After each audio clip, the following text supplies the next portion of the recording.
Assalamualaikum, namna shelli thérapie immorde e Guinée Conakry. Meɗen salmina nokku ka won ɗo meɗen lando so tawi ɗon jaam hande le 6/11 mois 2022. Voilà, hande kadi meɗen suɓani on yoga e toɓɓe ɓe wawaten sendodade muɗum no tawa e muɗum ko wiyete teddungal, le respect. Haray ko ɗum doɗen famde ko wiyete kon teddungal. Si tawi o tigi ara miijo laaɓugo ko woni teddungal, o wawata teddinde goɗɗo, goɗɗo watamo teddinde. Merci Mamadou Wul Diallo depuis la ville. Mamadou Wul Diallo, Heriba, merci. Malik Dortmund, merci. Ko ɓuri hewde kon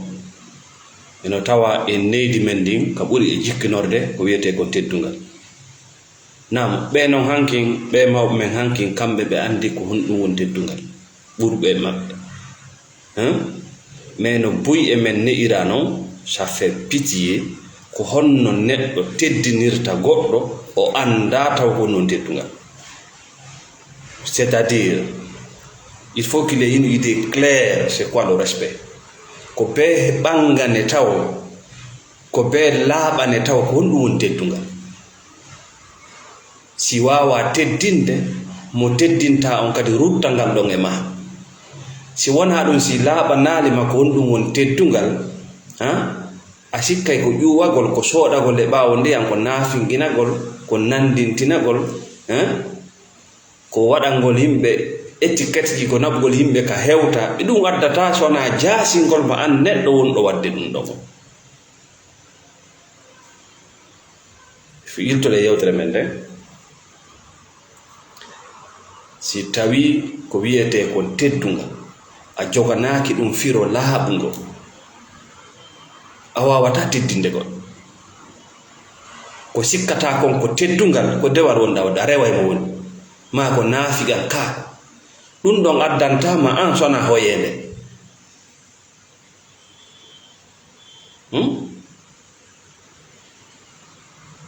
Merci madame Fafaya. En aray hande détail en mana weƴƴiten fi goto kala e meɗen yo ɓeydo e famugol kon ɗon teddungal. Kala bani adama mo famani nde toɓɓere ɗo, o yanay tun e ko wiyete kon hoyende. O juutay jiɓade ko honɗum waɗi kanko himo hoyi, himo hayfi, himo yawa, o ala mirin yeeso yimɓe ɓe, yeeso tagu ngu.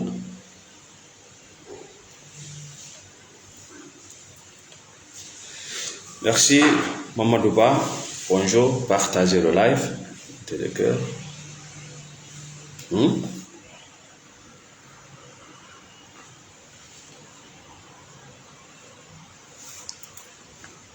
Merci beaucoup.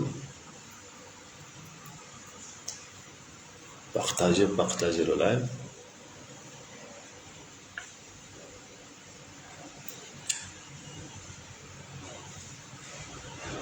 Merci Diaoba, merci beaucoup. En wi'i en ara yewten hande ko wiyete ko le respect. Teddungal ko toɓɓere hittunde e nder neydi ɓaleejo. Kono noon si tawi neɗɗo on kañum anda taw ko honɗum firi teddungal, ko ɓuri hewde kon o teddinayi no duwaka teddinirede, et là automatiquement ko kanko woni perdude teddungal makko ngal. Mana o hittinayi ko duwaka hittinede fimo. Si a naɓile hunde, a wallinide kade duwaka walade, haray ko ɗum no wiyete ko tooñe ma a perdi hunde nde. Hunde be e kande duwa walade. Donc honno noon wallinirtande kande duwa walade sa anda hunde nden taw. Ko be anda avec une idée claire c'est quoi le respect. Merci Bamarwan.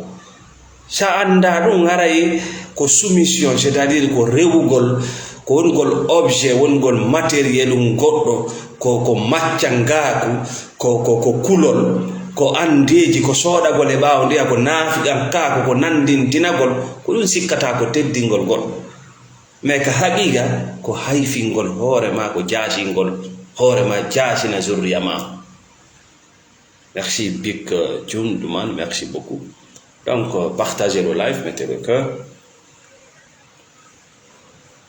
Sans une idée claire de ce qui est le respect, pas de respect. Fodde awa wale famu de labane won teddungal ala nam. Oui. Teddungal ala nam. Wata sikku ko e fe jonnugol hebata teddungal, no. Ko fe taw andugol ko non teddungal. Si anda non ko hombo foddi en. Compte ma non teddata. Compte ma wonata réciproque. Merci Mamadou Aliou Diallo. Mais il y a des football de toppere aranere den fiyo bana adama andu taw ko honɗum woni teddungal ko tuma an bani adama jonnutoɗa bani adama ɗimmojo ma haqqe taw hiɗon fota. Il faut le dire. Ici, on n'a qu'à religieux. Nous sommes dans la spiritualité. Wallahi, sha lutti et religieux, sha maï. Si Allah fa baki ma ko yite yata parce que ko copie wonda. Mais fillito, le premier respect d'abord. Hiden teddinde bana adama, tuma tawi hiden jabi, an e makko taw hidon fota. Ɗum jaɓaka ka neydi men. Jaɓaka ka neydi men goy. Ɗi gereji wonɗi aduna fof o sonjay o macca nga o toñidira ko goɗɗo sikki no ɓuri goɗɗo. Ko goɗɗo waɗi ka hakkille mum sabu dambe, sabu jawdi, sabu matériel, sabu wo ko gandal beppale, sabu wo ko iwdi beppale. Wo no ɓuri oya ana khairun minhu ko iblisa min miɗa ɓuri min miɗa ɓuri mo honno ɓurɗamo ko honɗum ɓurɗa ko ɗo bewre nden fuɗɗi probléme ji ɗin ko ɗo fuɗɗi ko ɗo wiyete guerre mondial ko ɗum waɗi nelaɗo maaki alayhi salatu wassalam wota bani adama ƴuwano bani adama kono nelaɗo falama wiide sawa'un indallahi ɗon fotaka wota bani adama o excellence o alaje wota ƴuwano bani adama parce que a naɓi teddungal ka duwa ka naɓede ko hoorema naɓuɗa ɗon ko dimuma ngun teguɗa ɗon ko dewal jokkuɗa ɗon ko shirku ko hoyede.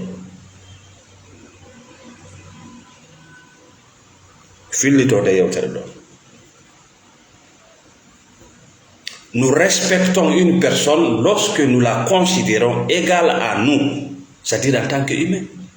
C'est-à-dire, hiden teddini ban adama tuma jabuda ko garto joma. Ko tuma jabuda ko garto. Parce que ça andi ange odo ko on gotum, mais ça change tout. Ça crée de l'amour. Ko on tuma non wawata mo jabude ko woni ko. Parce que andi aburamo ko don jabata accugol mo ko woni ko. Ko don jonnata mo espace ka o wode kanko kadi ka o sifo hoore makko ka o yaltina faaleji makko di ka o wuura. Mais est ce que eɗen jaɓi ɗum ka diina ndaaru si fottama no ñaameteji ɗin sendirte no julle ɗen sendirte ɗum addama ha ka juulirdaji ka église ji ka synagogue ji addama ha ka wi'a ɗon wo ɗon ko juuɗi ari ha naati nder ɗon hacce hakke imme yahe to hiɗen mari hoɓɓe ko an jeyi juulirde si werna koɗo ko an jeyi église on si werna koɗo a wernali koɗo ka makiti ka bureau ji mon ka association ji mon ɗum ɗo yonali baytullah ka wiɗon ɗo ko masajida lillahi e iɗo mari koɗo goɗɗo innama ko entreprise kadi foin so parce que on koɗo ko soit ko lanɗo wonɗo ɓe fewjande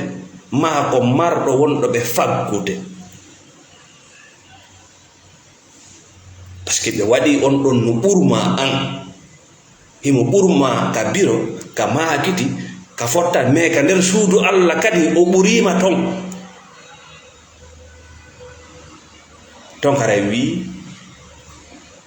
ko wiyete ko teddungal a wata teddinde hay e gooto si a anda taw gonɗon teddungal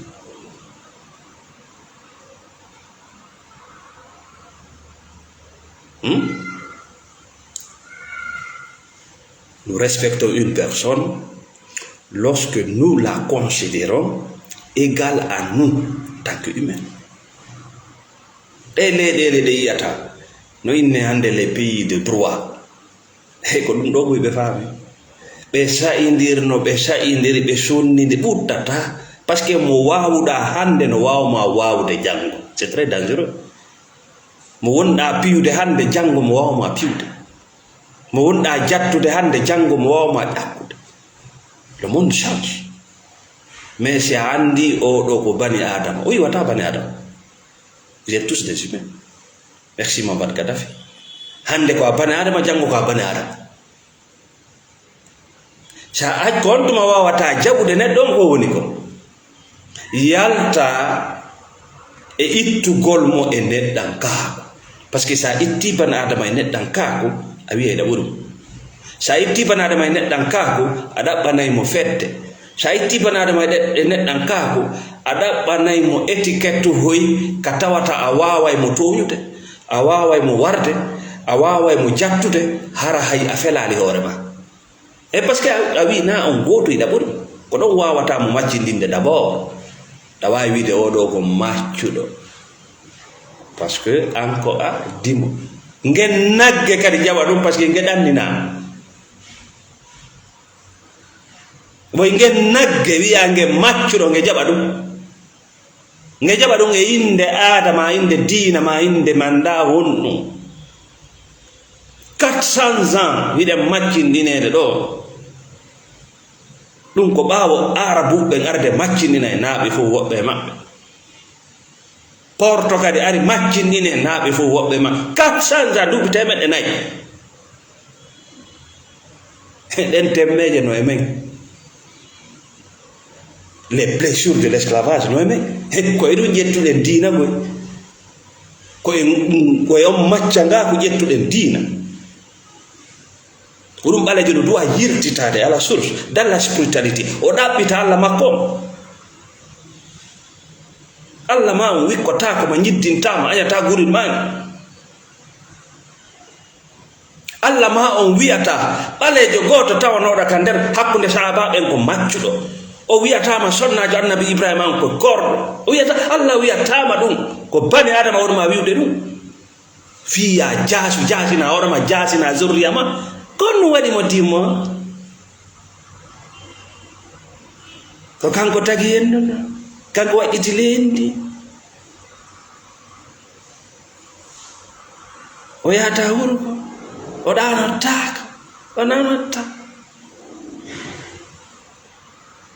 kono waɗi mo dimmo kono waɗima maccuɗo nagge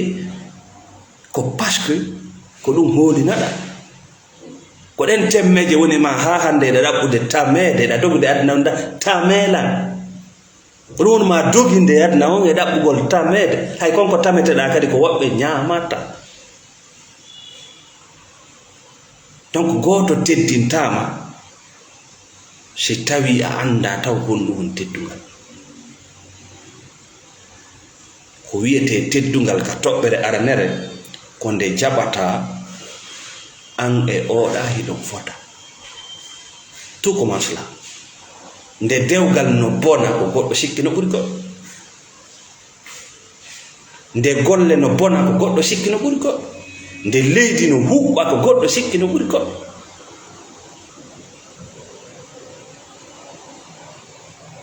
nde fedde no yalta ko goɗɗo sikki no ɓuri goɗɗo ko ɗum addi fedde meɗen ɓuri ɓeyya ana khairun min ko ɗum ko iblisa min hemida ɓuri ko honno fofirta hendu ndu a moƴƴina ñameteji ɗi a moƴƴina jinda e leydi ndi a wallina iwɗoɗa nange nge a ɓura hombo ɓurɗa kam moƴƴini kinal makko ngal nokku makko ɗe gite makko ko ɗum ɓurɗa ko kanko jaɓi ha ɓuru par ce que ko naggi ko ɗum addi bani adama soodo e ɓaawo ndiya e ƴuwanon goɗɗo minen min fodda e mum kamɓe foddi e mum wona diina Allah kam wi'uma ɗum ko diina bani adama kala jokkuɗo diina bani adama maayugol ma naata yiite sawamu kaka diina bani adama tubanta bani adama kaka diina bani adama wiyete no ɓuri bani adama e hoore fenade ko ɗum addi woɓɓe gollata aduna ɓe gollata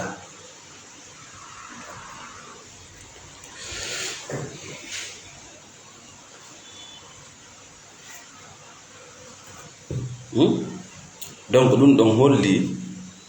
kala laawol ma kala hoolare ma kala neydi ma kala diina ka bana adama on fiɓi ka wonkinmu imo ɓuri goɗɗo go automatiquement o jaasinayi joni goɗɗo o wikkoto joni goɗɗo o yettay joni taarika goɗɗo o montay joni o itta ko goɗɗo woni fuɗɗoto joni ñaawde naada o yiite naada o aljanna kanko mo fempi a sikkay kanko no windude baraji ida andi ka fokkutuɗa ida andi koko jokkuɗa si jaɓama ko ange hombo haldi ɗum hombo jonnuma certificat du'aw ko a waliwjo hombo waɗma waliw si c'est pas les moutons daabeji wuruɓe hoggo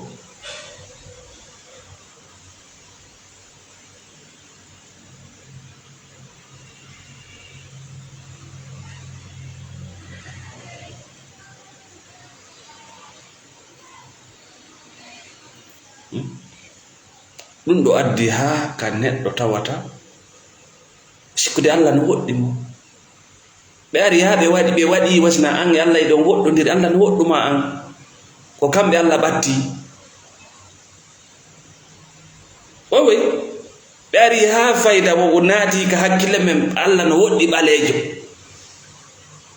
Allah ɓattaki ma o hewtota ko ɗum waɗi joni a hawki wonki maki a hawki faaleji mani a hawki hay ko mijotoɗa ko hay diina koye goɗɗo mijitano diina si tawi Allah taguɗoma ko diina makko ka wayni ka jippi ɗum hewtaka goɗɗo mijitanoma tawi ko kanko taguma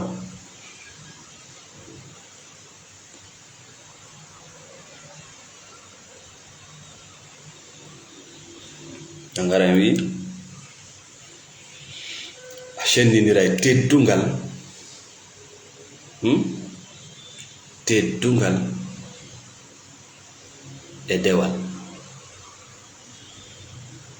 a sendindira e teddungal e soodagol e ɓaawo ndiyam a sendindira e teddungal e hawkugol hoore mum mi yiɗa aña kala mami moƴƴi e mum o bonata e an kala mami teddini o yawatalan no na teddungal non ko naafigiyagal par ce que na fodduɗo e mum wonɗa jonnude kala mami moƴƴi e mum o jam fotalan no a famali ta walli mpiiji ɗin kadi duwa ko walli nene wonkiji ɗin fof no fota yeeso Allah an a wi no fotata goɗɗo no ɓuri tun gaɗɗa ña adna ko sabu adna hakira ko sabu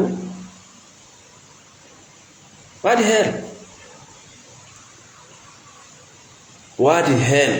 sabu on goɗɗo ara inna min kon boddi inna no boddi moƴƴiri kadi no woodi ndi ngate fe ko min golle boddi sona ngatugo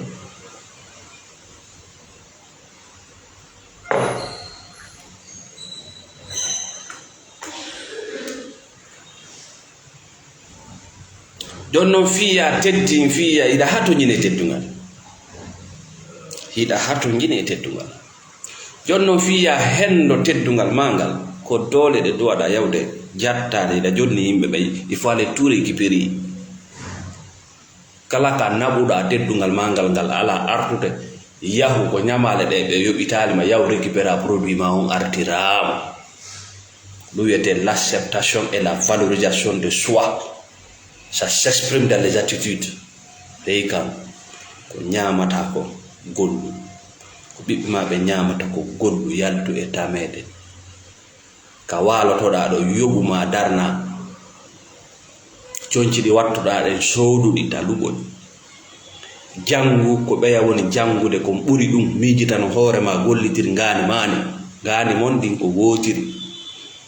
guite mon ɗen ko goote vous avez les mêmes pièces kaka gollitirgol sirti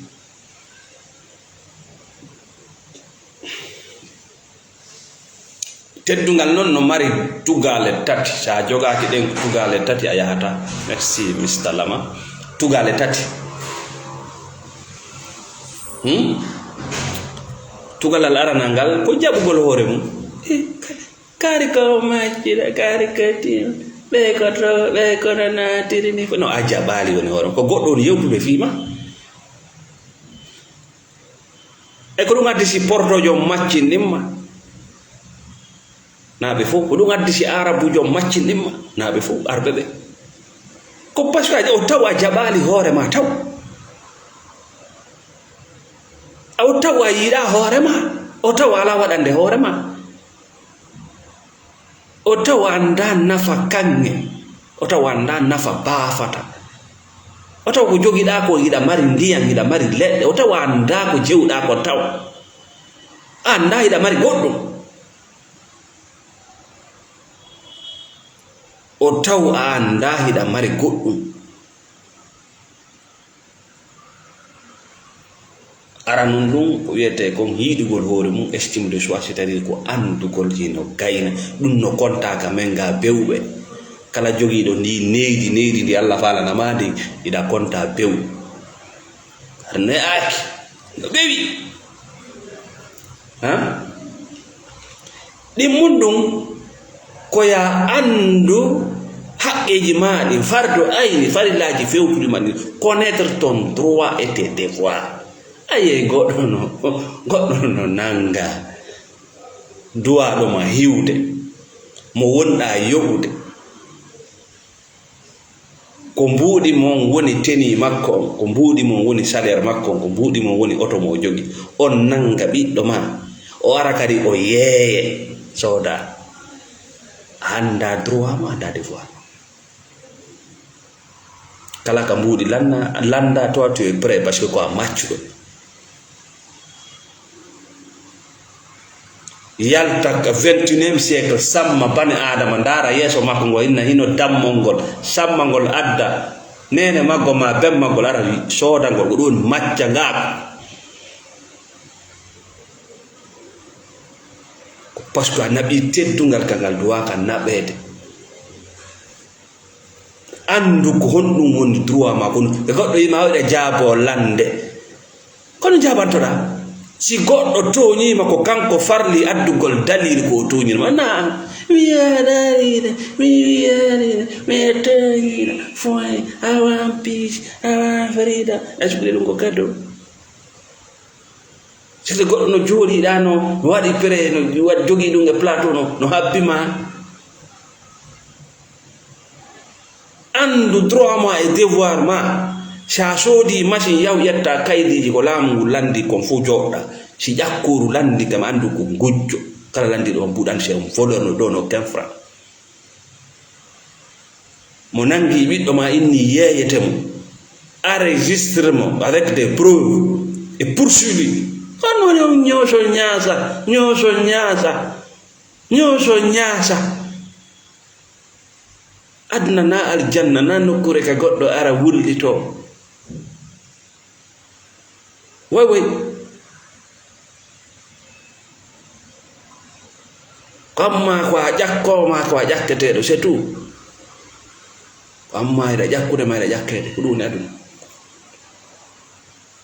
tata ɗum ɗum a wonay goonga a wonay authenticité aɗa ko ɗo noon woni golle ɗe par ce que so annda ko woni teddungal a wona fek a yiya yimɓe ɗo ɓe naɓidi ɓe teddidiri sa nani ko ɓe haalidirta ɓaawa goɗɗo si wucci sa nani ko ɓe haalidirta tawa ɗum ɗo ko gurdal naafi a yiyay ɗo yimɓe wo ko ɓe enɗan wo ko fedde wotere ɓe woni sa andimo kala ko woni yelanade oya tawa ɗum ɗo ko fek. Merci Mamadou Moussa Diallo haray être authentique koyi ko wonuɗa ko jaɓu ko wonɗa c'est à dire heɓa valeur ji ɗi a wattitata e fus e mbuuɗi e poste il faut de la valeur ka dina ma taɗa jogui ko a wattitata e sayre ha ka enɗam ma jogoɗa valeur ji ɗi a wattitata jogiiɗo dépense on hannde a yiyamo henndi famille wi ruulangi naba artira ɓay tum mo hajjini ɗiɗo tan o yetta kun ɗo e ƴette kun ɗo bugo ɗon kun to wala onon kadi ƴette kun ɗo bu a yiya nagge no dari no fewjana dammi par ce que il a un peu de dépense. Yimɓe no jannga ko ɓe yiiɗa, yimɓe no golla ko ɓe yiiɗa, yimɓe no naɓe leyɗele ɗe ɓe yiiɗa. C'est un maudit qui décide pour ces gens-là. Parce qu'ils ne sont pas authentiques. They are fake. They doit jogade des croyances authentiques. Car si goɗɗo yima hay e niwre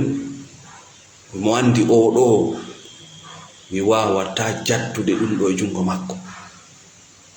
E ko noon say ko yimɓe rewata. Ayno ko diina yimɓe ko yimɓe rewata ko ɗum Allah wino sahaba ɓe si Muhammadu maayima o warama on ruttitoto ko wonno ɗon e mum ko c'est à dire banare manayi jokke jogo laawol maangol jogo courage maɗi jogo hoolareji maɗi mo wuura yo wuuro maayo maayi woni ko wonɗa ko mono yiiɗuma yo yiiɗe mo yiiɗama yo hootu laakara waɗi heen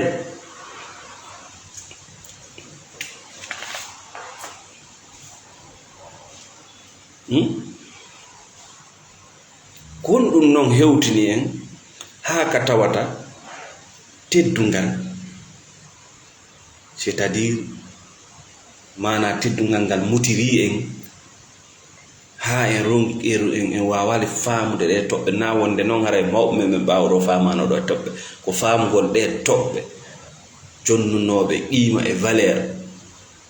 ɓe nangay leydi e leydi kono joni ko sooragol e ɓaawo ndiyam de cadavre par ce que buyno sikku si heɓi golle heɓay teddungal a heɓi golle teddungal heɓaka sikki si jombi heɓay teddungal jasere nde ɓeydi ɓay ɓaawo jombude sikkano ko ɓiɓɓe si ɓiɓɓe heɓike teddungal heɓa soñja ɓeydade o ɗum heɓa ko fedde emi naati ka fedde ka association yeyi ɗon kadi jagga ko ɗon faal joni no haala e wartade c'est pas ça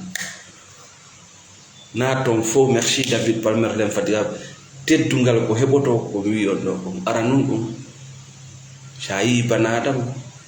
jaɓa an e o ɗo sawawu ala a fawtike andi koye étiquette o aray koye ɓiso ara place sawawu na ɗon arayɗa wonde iblisa ana hayru minu a jaasi nde iblisa wino ɗum gonɗum heeɓi rajimu o raɗa gonɗum o raɗa ko yonɗum o raɗa o yaltina ley yurmede Allah nde e konto wonɗa hiɗa mari hiɗa ɗaɓɓa jawle ɗe a ñamata hiɗa darna cuuɗi ɗa walta koye mum hiɗa jomba rewɓe ka buwata anto wonɗa lampe vierta jonno may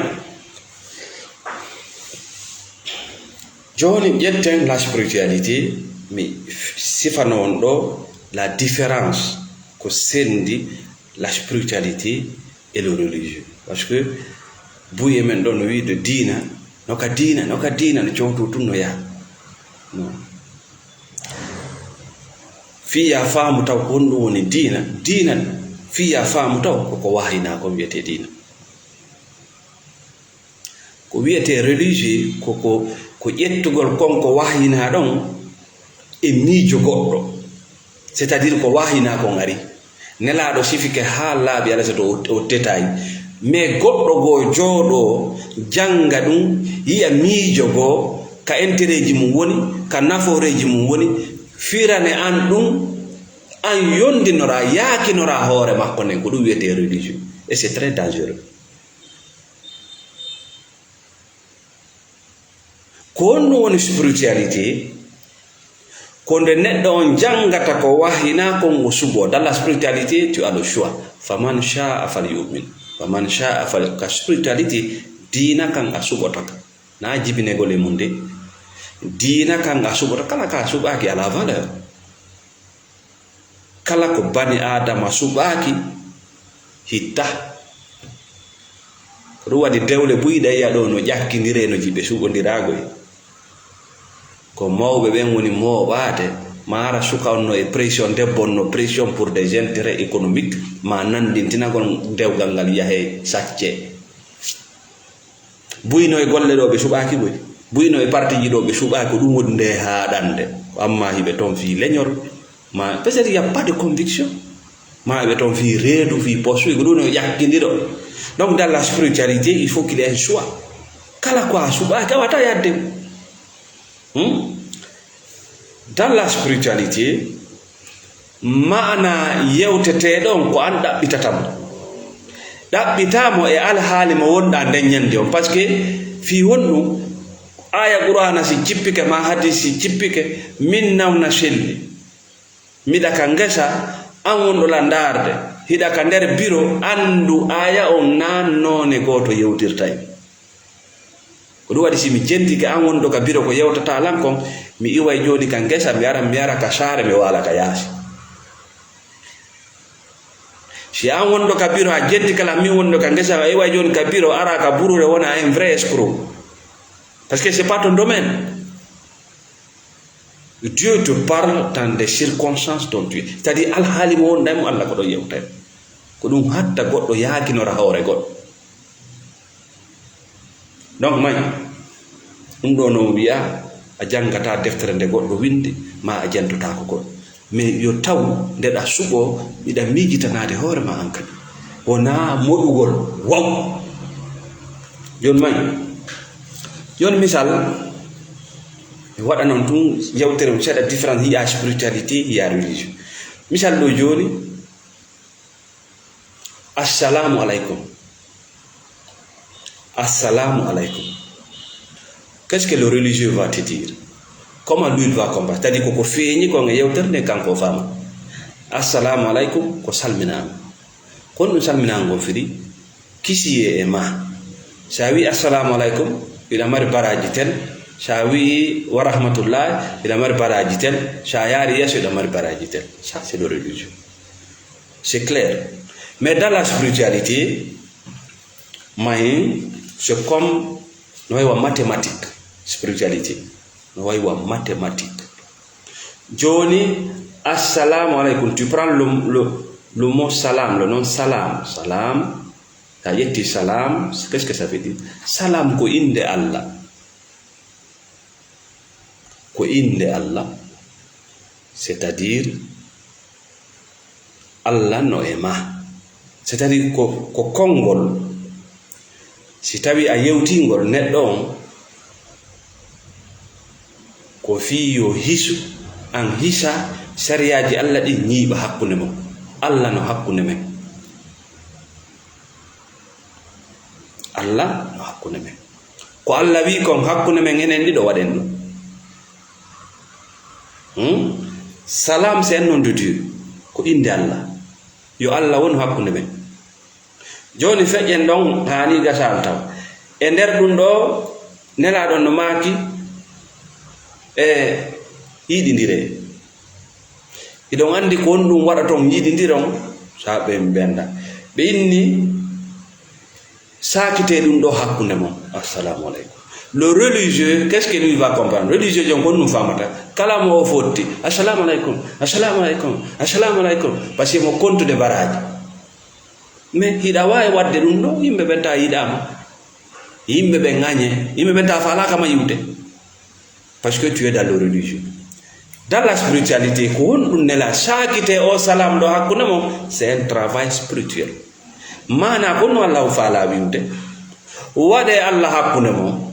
wota on wujjindire wota on jamfondire wota on daynindire wota wobbe mo maccindin wobbe hore togna.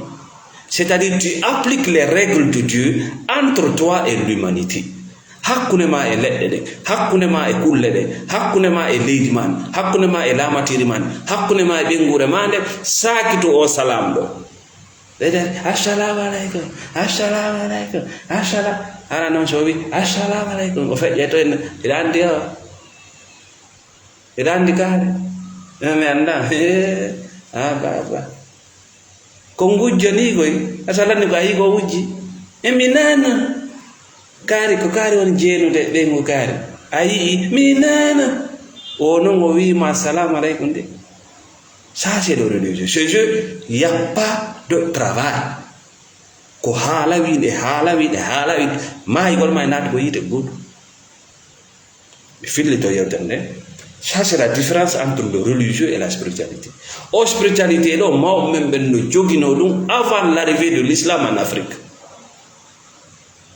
Dinan wana islam fuddori ila nyande Allah tagi tagu ngum dinan woda. Ila nyande Allah wi mi tagita gumu dina mako kan woda jamanu be nelaado ara e mabbe nelaado ari e mabbe nelaado yalti e mabbe ta goto wi e nelal yaltali e modo annabajo yaltali e modo si o wi ma do yo andu inde annababe fosi mo ande ta goto wi e bawle gurin tawanodo e sahababe ko maccudo bengu annabajo balejo ko maccudo ko daynugol ma bappa. Parce que tu es dans le religieux. Dans le religieux, on ne réfléchit pas. Donc, il te dit, il n'y a pas de choses. Il dit, il doit dire qu'on doit dire, chaque été, oh, assalamu alaikum, le religieux, toute la journée, me vient de barrage. Maybe that. Dans la spiritualité, tu fais le travail, salam yawda bita, qu'est-ce que ça veut dire? Hundu ko ma kon salam e yimbe be juude ma den salam e yimbe be awra ma on salam e kawtanga e yimbe be reedu ma ndu salam golle ma den salam gite ma den salam nopp ma den salam e yimbe be si dum do wadi ene gumbe be yide de kabe yide sama ndaro e nder hodo neddo tawdo hundu ko makko ala haaju goddo il est beaucoup très aimé. Himbe be yidi mo ha mo kala ara halfino e makko parce que anani retamo haaju goddo mo jokki ligne makko o hi bata o nyanta goddo himbe be yida e mo c'est ce que le prophète voulait te dire hein goddo ara danni nire wa assalamu alaikum avec et andi kare bi fattu andi o bonni reedu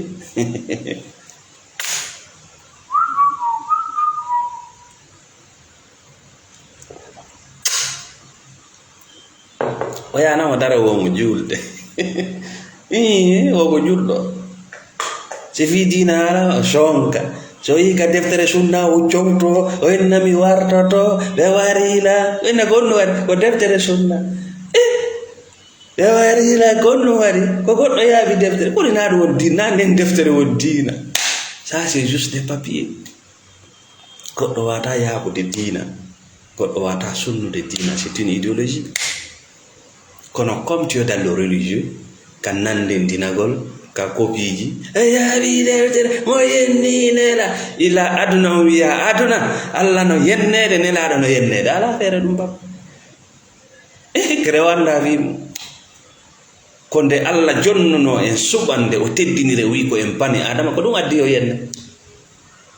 Si tawi o wadi dum segi la sep. Ta sikuno mo anyi ko tagi ko.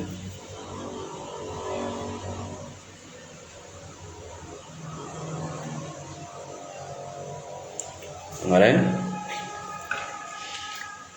dum do ko fiya femme la différence entre le religieux et la spiritualité. Addo on arabuji ardo daro ka mon inna Allah hino woda mawdo mawno andu no Allah no woda ko honto sertano kaka dewal mais andugol Allah no woda ça la non il n'avait même pas besoin o tawlun no halede voilà ko honno non ka dewal ko honno gerdete comme ça voilà voici la différence ko darde jedi julete ko honno korka kan gerdirse tout ça maintenant c'était juste une petite différence à l'islam ta goɗɗo arwinna no mawɗo ma ngari ko ceede rewata no ko peppale kamɓe rewayno ɗum kamɓe rewayno sanam ida attiɓe finude ida attiɓe andude nangen wona Allah ida attiɓe andude leggal wona Allah ida attiɓe andude caangol wona Allah ida atti andude ɗum on arabujo arɗo wima ɗum kanko ko sanam mo rewayno kono hande kan setane elandige question réponse ko leydi kari meɗen habbi jabawol ko ton jabawol nga vous serez dessus onon wonɓe rewde leyɗe vous serez dessus bientôt parce que diina kanko Afrique ɗo ɓe arata ɓe ɗaɓɓita ka hande kadi vous serez dessus ono wonɓe wirde adna on sikka jawdi ko nokku on vous serez dessus par ce que jawdi ndin ko kandi woni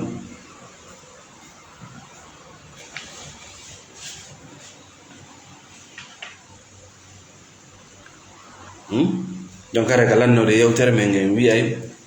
le respect e to anda ko non teddungal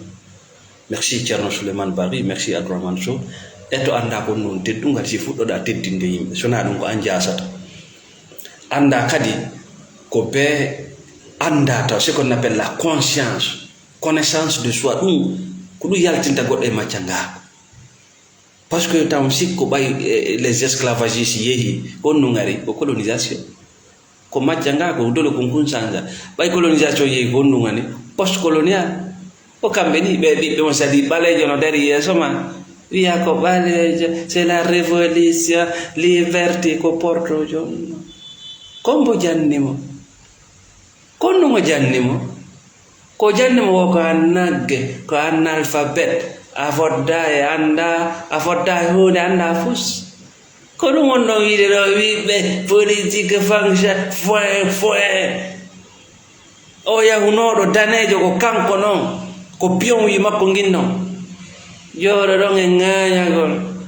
a ŋañi ka kama woni sabere ala famude poson on iɗa wondi yon ko maaro ñolkoɓe on ma ñamminde e beere ñolɗum e mayne ñolɗum e sukkare ñolɗum ɓe yeeye kadi lekkel inna ɓe walli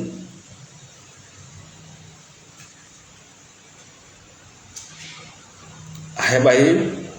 la conscience d'abord la connaissance de soi ara noon la confiance en soi anda way si oɗa no gayna iɗa gayna ko ɗum walli asiatique ɓe ɓe chinois jon wiu si oɗa no gayna miɗa gayna indien jon wi si oɗa no gayna miɗa gayna meɗen fota c'est ça le respect eyi golle ala kamen golle accitano on golle accitama vous êtes derrière ces religieux paresseux fainéants qui ne font rien le peu que vous cherchez ils vont bouffer ça ta maayi ko yite wonɗa yawde par ce que koye dina goɗɗo wonɗa siɗa faala noon développude hoorema ko wiyete kon la création de soi ko ɗon duwaɗe garde ko ɗum ɗon manque ande la création de soi joni ko copie tun jakkude banque mondial FMI Nations Unies awan peace awan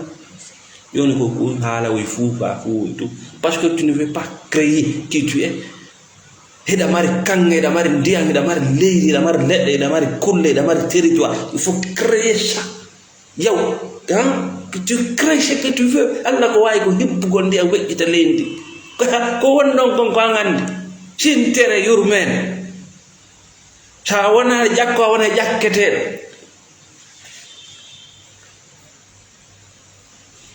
on garay merci Alpha Bill no merci Thierno Youssouf toujours avec nous webno yewtere nden ko nawna sedde thérapie meɗen salmina kala wonɓe wadde thérapie fewno ɗo e jungo amen meɗen tori Allah subhanahu wa ta'ala Allah hayfinaɓe meɗen weltani kala wonɓe sodde lekki ɓuuri e jungo amen meɗen tori Allah yo Allah hayfiniranɓe cellam eden toro Allah subhanahu wa ta'ala kala wonbe exterior tawbe be al balaw yo Allah yaltibe mum wonbe dabbude kaydi yo Allah newi nambe fala be artude au paradis oui c'est le paradis yo Allah artirbe hore jam susina be parce que be hulbina non na ko wona da hollede ka télé comme c'est pas ça le paradis c'est ici